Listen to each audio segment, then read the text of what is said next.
Assalamualaikum warahmatullahi wabarakatuh. Alhamdulillah, alhamdulillahi wa kafa.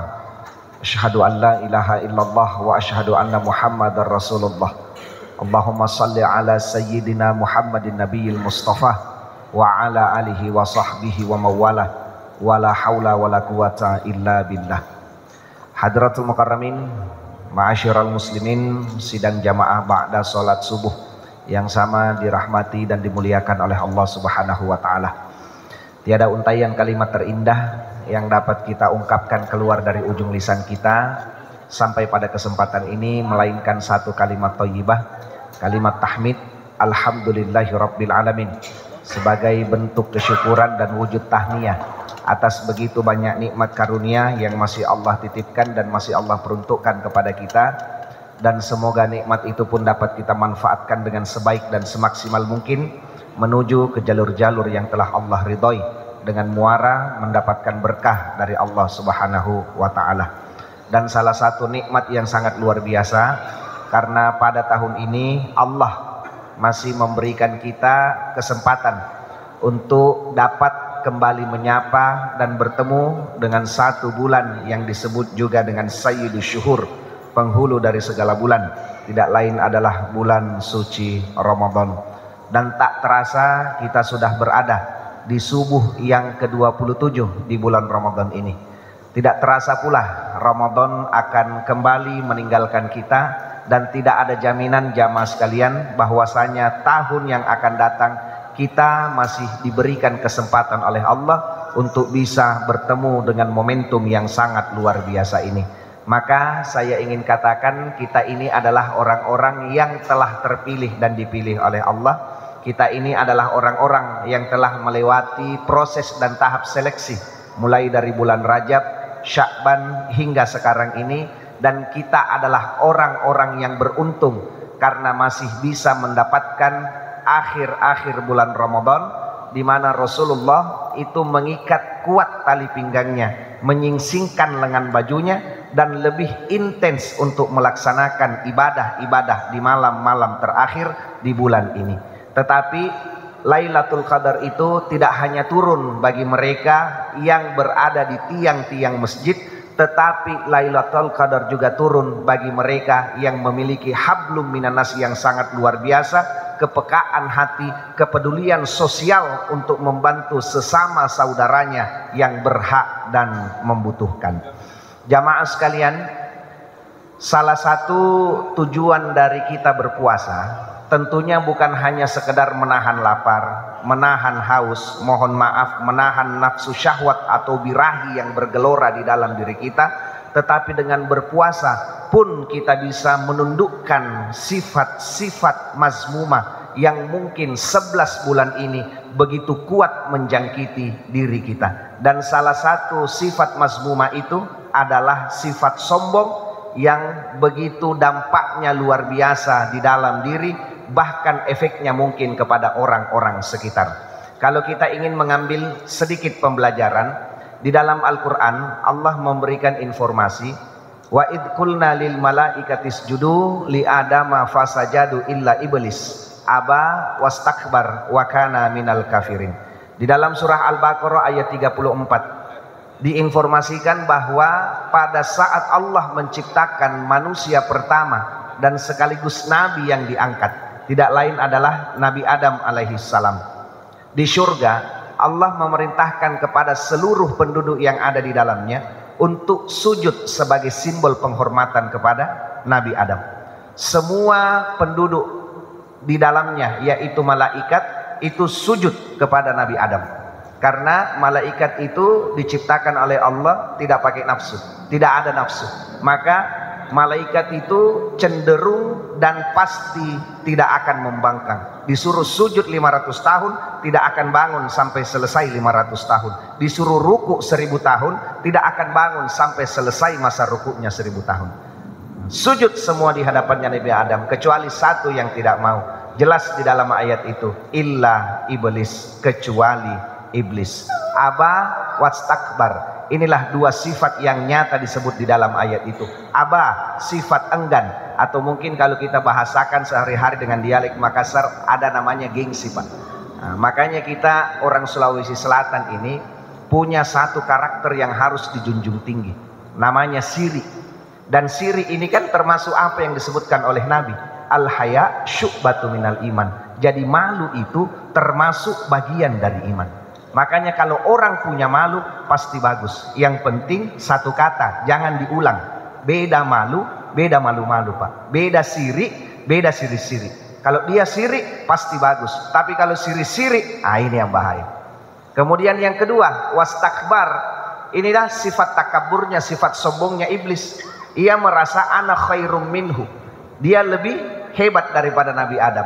Bahkan iblis di situ protes, ya Allah, kenapa saya harus disuruh sujud di hadapannya Adam? Ini kan Adam cuma terbuat dari tanah, struktur penyusun yang paling rendah, tempat yang selalu diinjak-injak. Sedangkan aku, ya Allah, engkau ciptakan dari api. Sesungguhnya lebih mulia itu api daripada tanah. Ini kan Adam baru 1 hari dikasih jadi, sedangkan aku, ya Allah, sudah begitu lama taat beribadah kepadamu.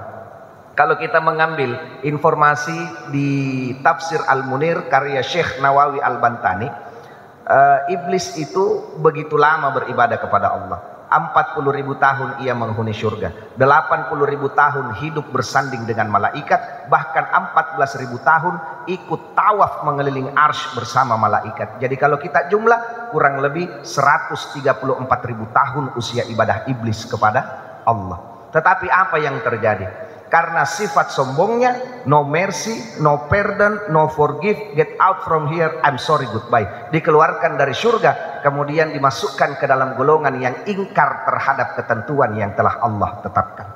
Jadi kita ambil pembelajarannya iblis, Pak. Padahal kalau kita lihat biografinya iblis, ini kan iblis nanti dia tidak mau sujud mengikuti perintah Allah, baru dikasih gelar iblis. Iblis ini kan dari mana asalnya? Kalau kita melihat informasi dari surah Al-Kahfi ayat ke-50 dengan awal redaksi yang sama. Wa id qulna lil malaikati isjudu li adama fasajadu illa iblis wa kana minal jinni. Jadi iblis itu adalah golongan jin. Yang asalnya dia adalah Azazil, jin yang sangat taat luar biasa kepada Allah. Karena saking taatnya ia beribadah, maka diberikan penghargaan untuk bisa menghuni surga. Tetapi sekali lagi karena kesombongannya, iblis yang terputus dari rahmat Allah, yang terputus dari keselamatan Allah, yang terputus dari kebaikan Allah. Makanya iblis itu saking dendamnya sama kita anak cucunya Adam, sebelum dia dikeluarkan dari surga, dia kan minta komitmen sama Allah. Ya Allah, jangan engkau matikan aku, anak-anakku, cucu-cucuku, sampai kelak engkau menentukan hari kiamat itu datang. Makanya bedanya bangsa jin dengan manusia. Jadi bangsa jin setiap detik ada yang lahir, tidak ada yang mati. Beda dengan bangsa kita, setiap detik ada yang lahir, pasti ada pula yang mati atau meninggal. Jin minta sama Allah, ya Allah, izinkan aku untuk menggoda setiap anak cucunya Nabi Adam sampai kelak engkau menentukan hari kiamat itu datang. Makanya jin itu beserta bala tentara dan para keturunannya itu tidak akan pernah berhenti, paling istiqomah untuk menggoda kita anak cucu Adam. Tetapi Allah berikan pengecualian. Yang pertama, idza dakhala Ramadan futihat abwabul jannah wa ghulliqat abwabul jahannam wa sulsilatis syayatin. Apabila di bulan Ramadan ini telah masuk, maka Allah bukakan kita pintu surga yang selebar-lebarnya. Kemudian ditutuplah pintu jahanam itu, termasuk syaitan ikut terbelenggu dan dikurung di dalamnya. Tetapi Ustadz, akhir-akhir Ramadan ini sudah banyak orang-orang yang masuk warung Kentucky alias warung tentara kaki. Jadi setan lepas itu Pak Ustadz. Jadi kalau kita mau bahas, berarti didikannya setan selama 11 bulan ini ada yang berhasil, ada yang tidak, Pak. Bayangkan kalau selama 11 bulan kemarin, bate tak na didik setan, bate tak na ajar setan, bate tak na biasakan setan untuk selalu berbuat yang tidak baik. Giliran 1 bulan dia dikurung, akhirnya pembiasaan itu masih berbekas. Tetapi dengan perjuangan kita. Mudah-mudahan di 1 bulan Ramadan ini, apalagi di 10 terakhir Ramadan ini, dengan kita banyak beriktikaf, melaksanakan perintah-perintah Allah, memaksakan diri kita untuk berbuat baik, kebiasaan-kebiasaan yang diajarkan oleh syaitan pun itu bisa sirna dan hilang. Selanjutnya, jamaah yang dimuliakan oleh Allah Subhanahu wa ta'ala. Makanya iblis itu dibatasi oleh Allah. Kau tidak bisa menggoda dari 2 arah. Yang pertama arah bawah, dan yang kedua arah atas. Arah bawah itu adalah simbol penghambaan kita kepada Allah, yang mungkin kita katakan tempat terendah karena tanah ketemu dengan tanah, tetapi sejatinya disitulah posisi terdekat kita dengan Allah. Kemudian arah atas ini sebagai simbol bahwasanya kita adalah hamba, makhluk yang rendah, selalu meminta, menggantungkan harapan tertinggi kepada Allah Subhanahu wa ta'ala. Jadi dia tidak pernah berhenti menggoda. Bahkan di dalam kehidupan keseharian itu kan luar biasa. Mulai dari di masjid, kita kira di masjid itu tidak ada setan, Pak. Ada. Karena memang ada satu setan itu yang dia punya posko di masjid. Memang tugasnya nampak lingoki kalau orang sholat berjamaah, namanya khanzab. Dia punya tugas itu, Pak. Apa ciri-cirinya? Ya kita ambil beberapa. Yang pertama, ciri-cirinya orang yang digoda oleh khanzab, banyak duduk goyangnya kalau sholat. Ada tong itu orang juga kalau sholat, gironya la ilaha illallah. Semua minagaro, mulai dari ujung kepala sampai ujung kaki, dari depan, belakang, luar, dalam. Kemudian yang kedua, kadang nak kasih lupa itu. Mungkin pernah jadi rasa sementara sholat nah dilupai berapa rakaat, mata di ini 2 mi 3 mi. Dan yang paling parah, kenapa itu Pak? Kalau kita sholat banyaknya itu difikir, banyaknya dihayalkan. Belum pakai takbir ini, belum. Tidak ada dipikir, tapi pas takbiratul ihram ki Allahu Akbar, muncul semua itu. Di mana tadi ini ku taruh kunciku di, mati. Tapi bahasa saya begini. Masih lebih baik itu orang sholat tak pikiran kemana-mana daripada kemana-mana tidak pernah sholat. Masih lebih bagus begitu. Iya. Apalagi di bulan Ramadan ini bukan hanya puasa menjadi kewajiban, tetapi sholat juga menjadi kewajiban yang tidak kalah pentingnya. Bahkan kalau di bulan Ramadan ini orang hanya puasa tapi tidak sholat, maka jangan harap kita bisa menggapai kesempurnaan berkah Ramadan itu sendiri. Nah, tapi tenang Maki, satu sahabatnya Nabi namanya Umar bin Khattab. Itu kan beliau dijuluki sebagai Lion of the Desert, singa padang pasir. Yang awalnya sebelum dia memeluk Islam, dia itu orang yang paling getol untuk menyerukan membunuh Muhammad sallallahu alaihi wasallam. Yang pada saat itu dia sudah bawa pedang ini, Pak. Tetapi pada hakikatnya dia bisa masuk Islam itu karena Nabi sendiri yang minta sama Allah. Nabi minta diberikan petunjuk 1 dari 2 Umar ini. Yang pertama Umar bin Hisham. Siapa itu Umar bin Hisham? Itulah Abu Jahal. Kemudian yang kedua Umar bin Khattab. Allah pilihkan Umar bin Khattab untuk Rasulullah. Dia sudah hunuskan pedang itu. Dia mau datang untuk membunuh Rasulullah. Tetapi ada satu anggotanya yang bilang, berani kau bunuh Rasul, kau diborongi 1 Mekah nanti. Karena Rasul itu biar kau benci, tapi dia itu termasuk keluarga besar Mekah, Bani Hashim. Nah borongi kau nanti keluarga besarnya. Nah dia itu yang kuasai Mekah. Apa kata Umar? Saya tidak peduli, pokoknya saya lihat itu Muhammad, saya pisahkan kepala dari lehernya. Apa kata anggotanya?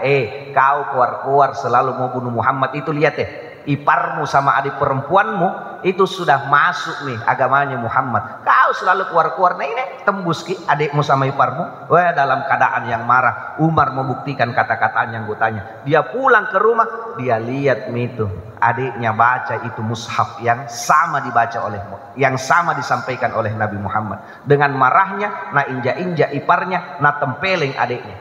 Tapi karena rasa penasarannya dia ambil itu. Kemudian mau dia baca, tapi dimarahi sama adiknya. Tidak bisa kau sentuh itu. Kenapa? Kau orang yang najis dan kotor. Pergi kau dulu mandi, baru kau bisa sentuh itu dan kau baca. Setelah itu Umar baca. Atas izin Allah dan hidayah yang Allah berikan, lulu hatinya Umar baca. Betul-betul tahu ini bukan manusia yang buat. Sehebat-hebatnya ahli syair, ahli bahasa pada zaman itu, tidak ada yang bisa buat struktur kata yang sehebat ini. Bukan manusia yang buat ini. Nah, dalam salah satu pendapat mengatakan yang dibaca oleh Umar adalah surah Toha ayat 1 sampai 5. Dan ini yang banyak ditirakatkan oleh istri-istri Pak. Apa tirakatnya? Ini dibaca, ditirakatkan untuk suami yang keras hatinya dan suka kuru-kuruan. Iya.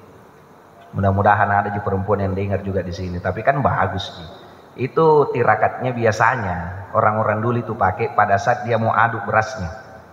Entah itu di penanak nasi yang manual atau yang elektrik sekarang, sambil dia aduk, dia bacakan itu surat Toha 1 sampai 5. Dia niatkan, dia minta sama Allah, mudah-mudahan asbab surat Toha ini Umar bin Khattab saja yang hatinya begitu keras bisa luluh, apalagi hatinya di suamiku. Kalau orang Makassar bilang baca-baca toriolo. Jadi itu. Jadi kalau ada suami suka koro-koroang, itu dibacakan sebenarnya. Itu salah satunya itu. Makanya Umar bin Khattab itu, luar biasa. Sampaikan dia dikenal sebagai Lion of the Desert. Bukan cuma manusia Pak yang takut, tapi jin juga takut. Kalau kita baca salah satu kisahnya, sempatkan dia bergulat. Kalau saya mau katakan kepala cabangnya jin. Saking hebatnya itu dia bergulat, kalah itu jin. Mau dia bunuh, kubunuh kok. Tetapi kata jin itu, jangan kubunuh kau Umar. Kalau kau lepaskan kak, saya kasih tahu kau satu rahasia. Apa kata Umar? Balai-balai kau, Nabi Adam saja kau balai-balai kau tipu, apalagi saya jin. Tidak, betulan kak ini saya bahasakan saja Pak. Betulan kak ini, pokoknya kalau kau lepaskan kak, saya kasih tahu kau satu rahasia luar biasa. Oke lah, kita komitmen. Apa itu? Kalau kau bacakan satu ayat di Al-Quran, maka bangsaku itu tidak akan tahan dan lari. Kata Umar, apa yang dibaca? Itulah surah Al-Baqarah ayat 155 yang dikenal dengan ayat kursi. Jadi memang salah satu fungsinya ayat kursi itu Pak, pengusir setan memang. Makanya pada saat orang pasili rumah, bukan hanya sekedar diazankan di 4 sudut, tapi sebelum diazankan dibacakan dulu ayat kursi baru diazankan. Orang kadang biasa nazankan dia kurang. Makanya kalau ada jin, pocong, genderuwo, kolong wewe dan sejenisnya datang mau ganggu, bacakan ayat kursi Pak. Pokoknya bagaimanapun jenisnya pasti lari. Tapi Ustadz, bagaimana kalau yang datang ganggu ke setan mukanya manusia, iblis wujudnya manusia, bagaimana caranya diusir? Tentunya tidak cukup dengan ayatnya saja dibaca, tapi kursinya juga harus kita ambil, baru kita lempari Pak supaya lari. Karena kalau setan kan halus, tapi kalau ini ada wujudnya, jadi harus dilempari juga dengan wujud supaya lari. Kemudian kalau ada nanti anak cucunya Adam yang minta-minta sama saya, maka kabulkan permintaannya. Makanya jangan heran Pak, mohon maaf, mungkin ada orang-orang di luar sana yang imannya lagi down, atau tak kala keluar keimannya dari dalam dirinya. Dia mau cepat kaya tapi dengan cara yang instan. Akhirnya dia pergi berselingkuh dengan setan, beternak dengan jin dengan melakukan pesugihan, menghalalkan tumbal-tumbal tertentu. Tetapi rata-rata Pak ya, kalau orang pesugihannya cepat langsung kaya, itu tumbalnya bukan sapi, tumbalnya bukan kambing, tapi apa? Orang-orang yang dicintai. Makanya jangan heran kalau ada orang pesugihan biasa harus banyak istrinya, karena istrinya yang dikasih jadi korban. Mohon maaf. Ibaratnya ini ya, satu keluarga ini ada 5 orang, ini suaminya melakukan pesugihan, istrinya 1, anaknya 3, pasti korban ini. Karena memang syaratnya itu, yang dicintai yang diambil, ditukar dengan kekayaan. Akhirnya 1 anaknya diambil, tahun depan mau diperpanjang, anaknya lagi diambil, diperpanjang lagi, anaknya lagi, habis anaknya, diperpanjang lagi, istrinya. Karena kalau habis istrinya ini, makanya dikasih banyak istrinya. Tapi kalau habis istrinya, pelakunya sendiri yang akan diambil. Udah ada Pak. Nikmat sesaat, tapi mohon maaf, itu adalah tempat di mana kita akan disiksa secara abadi di neraka nanti. Makanya lebih bagus memang kita hidup yang biasa-biasa saja, tapi hasilnya halalan thayyiban, daripada dari cara seperti itu ndak tonji lama disiksa tumbaki lagi di neraka. Mending pas-pas saja Pak ya. Pas mau beli motor ada, pas mau beli mobil ada, pas mau beli rumah ada, pas mau kawin Ada jangan lagi pas mau kawin, ada jangan lagi kawin lagi, bahaya itu, masalah lagi. Siapakah orang-orang yang sombong itu? Yang pertama, tabe, orang yang diberikan rezeki yang lebih oleh Allah, tetapi ia tidak mampu untuk memanfaatkan rezeki itu untuk dijadikan sebagai investasi akhirat. Makanya kan tabe, di Ramadan ini Rasul kasih satu jalan mudah. Man fattara iman kana lahu mithlu ajrihi. Siapa yang memberikan suguhan, makanan, minuman, atau bahasa anak mudanya sekarang takjil. Makanya ini tabe, ada beberapa istilah ini yang di bulan Ramadan kadang jangan sampai kita salah paham, termasuk takjil.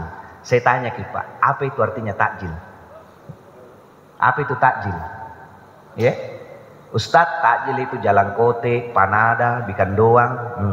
Padahal kalau kita lihat ke pengertiannya, bahasa Arab kan takjil artinya bersegera. Tapi tidak tahu siapa ini di Makassar yang inisiatif takjil itu artinya kue pak buka. Ya, tapi ya mau di apa satu Makassar sudah sepakat ini Tommy, bahayanya. Salah tapi karena disepakati bisa jadi benar. Tapi tidak masalah lah karena istilah ji.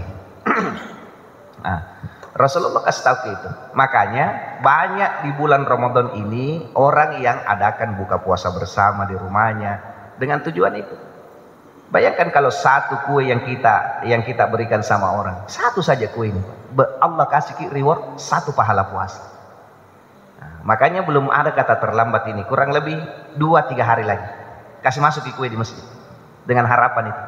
Bayangkan kalau 10 kue masuk di masjid, 10 orang yang makan, berarti 10 pahala puasa yang Allah kasih. Tambah kita sendiri 11 kali ini 30 hari. Wih, luar biasa. Cuma bahasa saya begini, kalau memang mau kita dapat pahala yang maksimal di Ramadan ini, harusnya kasih masuk juga kue yang maksimal. Maksimal maksudnya begini, kalau kasih masuk panada, jangan yang kador kulitnya kalau digigit, kasihan. Dari 5 tahun berturut-turut saking itu mami panada ada kasih masuk bihun wortel isinya upgrade. Besok kasih masuk panada yang isinya ikan cakalang kah, atau yang abon sapi kah, supaya nikmat ton dimakan. Kasih masuk ikan doang, itu ikan doang Pak, doang berarti ada udangnya di atas.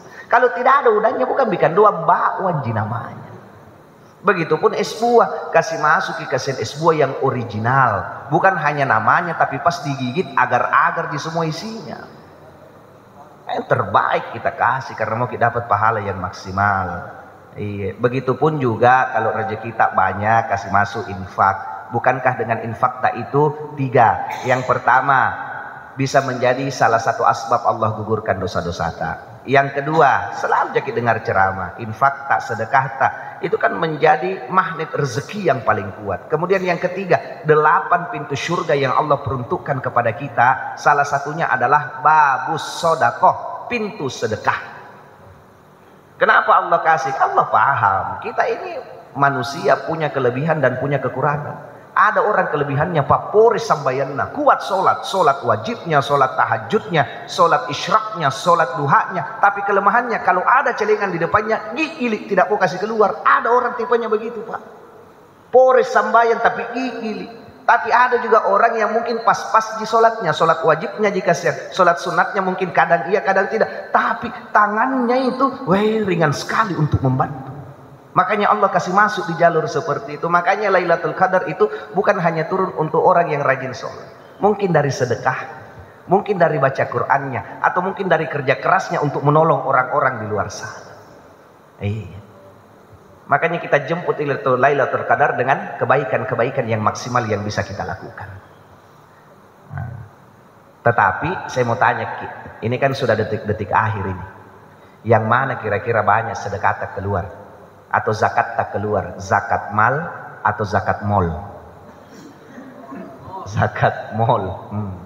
Ini kita bandingkan. Pergi ke mall, belanja, buka dompet. Ustaz, 3 lembar mami uang. Uang merah, uang biru, abu-abu, cibi, limpu, luaca. Pertanyaanku Pak, cukup enggak itu 152.000 kita pakai belanja di mall? Cukup. Tapi coba diperhadapkan depan celengan. Beratnya itu kadang tangan keluar. Itu celengan larinya Pak 40 km per jam. Jarang berhenti. Sekalinya berhenti uang 1000 koin dimasuk. Lewat celengan di depan tak, buka dompet, 2 lembar madu Ustaz, uang merah sama uang abu-abu, cibi, luaca. Pertanyaanku, uang yang mana ya kita tarik dari dompet baru kasih masuk dalam celengan? Cibi, luaca. Jadi balik-balik baru sudah makan sahur ini. Luaca, ada itu lagi luaca, banyaknya mintanya sama Allah. Ya Allah, muka jadi kepala dinas. Ya Allah, muka punya rumah di CPI. Ya Allah, muka punya mobil Alphard. Tidak enaknya dibilangnya sampo-sampo saya mulu itu. Luaca baru mau jadi kepala dinas. Tak liwat kamako. Pergi ke Indomaret, belanja, keluar, parkir. Berapa dibayar Pak? 2000. Berarti kalau 2000 di sedekata di surga nanti tempat parkir Indomaret dikasihkan kita. Ilikam aku, tapi ya kita husnuzon 2000 yang dikasih masuk hari ini, insyaallah berikutnya bisa kasih masuk 20.000 hari ini dikasih masuk, berikutnya bisa kasih masuk 50.000 dikasih masuk hari ini, berarti berikutnya bisa kasih masuk 100.000. Artiannya apa? Allah sudah lipat gandakan kita punya rezeki, barakahnya ini Ramadan. Kemudian orang yang sombong itu adalah orang yang merasa dirinya paling benar dan tidak mau menerima pendapat dan masukan orang lain. Itu termasuk orang yang sombong. Makanya saya berani katakan sombong itu nenek moyangnya dosa. Kalau orang sudah dirasuki sifat sombong, yakin dan percaya dia seperti magnet akan menarik dosa-dosa yang lain. Lihat kalau orang sombong itu pasti suka pandang enteng orang. Kalau orang sombong tidak mau menerima pendapatnya orang. Orang sombong merasa diri paling benar. Orang sombong selalu beranggapan dia yang paling pintar, yang lain bodoh. Dan tarik semua itu Pak. Makanya hati-hati. Iya, hati-hati. Makanya Ramadan ini diperuntukkan kepada orang-orang yang hatinya bersih. Jadi biar kita 1 bulan melaksanakan ibadah di bulan suci Ramadan, kalau ada orang yang kita sakiti hatinya, udah sempurna itu. Makanya sejatinya bukan Idul Fitri kita saling memaafkan, tetapi sebelum masuk Ramadan, bahkan sementara Ramadan ini, cari teman tak, rekan tak, kolega tak, keluarga tak, orang tua tak, saudara tak, entah itu saudara manusia atau buaya yang mengaku neneknya buaya kemarin, cari minta maaf, cari. Itu kan viral kemarin itu. Jadi saya ditanya, Ustaz ada yang begitu-begitu? Saya bilang tidak penting mau dibahas yang begitu, mau ada mau tidak ada, enggak ada pengaruhnya sama kita. Yang namanya buaya begitu enggak ada. Yang bahaya itu jangan sampai Ramadan ini banyak buaya-buaya darat yang merajalela di kota Makassar. Itu mau yang diwaspadai. Kemudian orang yang sombong itu kadang dia itu tidak mau mendengarkan masukan-masukan orang yang lebih di bawahnya. Contoh begini, ada orang kaya dikasih tahu sama orang miskin, apa tonjak kau orang miskin kau, saya ini yang harus kasih tahu kau, bukan kau yang kasih tahu saya. Kan ada yang begitu. Kalau bukan saya tidak bisa kau jadi apa-apa, kalau bukan saya yang tolong kau. Ini sudah termasuk Pak. Makanya hati-hati, kasihan kalau mau kasih keluar kata-kata seperti itu. Kenapa? Bisa jadi syaitan iblis gelincirkan dengan satu kalimat yang sepele, tetapi sesungguhnya itu sudah masuk kategori sombong. Makanya jangan lalu. Ibaratnya begini sajalah kesimpulannya Pak. Kita ambil pembelajaran dari padi. Itu kan padi paling bagus itu. Semakin tua usianya, semakin tinggi batangnya, dan semakin banyak bulir yang dihasilkan, pasti padi itu akan. Maka harusnya seperti itulah kita. Betapa hebat kedudukan kita, gelar ilmu kita, harta kekayaan kita, terkenal bagaimanapun kita, saya kira itu tidak akan ada apa-apanya kalau bukan atas izin dari Allah Subhanahu wa ta'ala. Maka jadilah kita pribadi-pribadi yang bersyukur, hilangkan sifat sombong di dalam diri kita, agar kita pun termasuk orang-orang yang tawadhu di hadapan Allah dan dinilai baik oleh seluruh orang-orang yang berada di sekitar kita. Kalam hadanallahu wa iyyakum ila sabilis salam. Tsumma assalamu alaikum warahmatullahi wabarakatuh.